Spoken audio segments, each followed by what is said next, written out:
Andito ako sa Katanawan, Quezon. Tapos may nakita akong magandang work of art. Ayan. Ang cute to. So, meron dito, ano bang ginagawa nito? Nagbabayo ng bigas.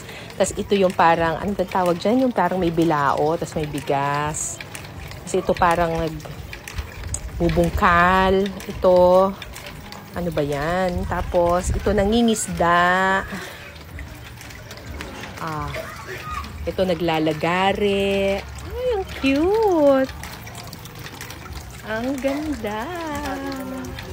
So, ang gumawa nito ay si Kuya Ronald Fabricante. Isa siyang pintor. Pintor siya ng mga bahay, mga kung ano-ano. Hi, Kuya Ronald. At ito yung anak niya si Ella. Hi, Ella. Hi, Ella. Ang galing ni Daddy.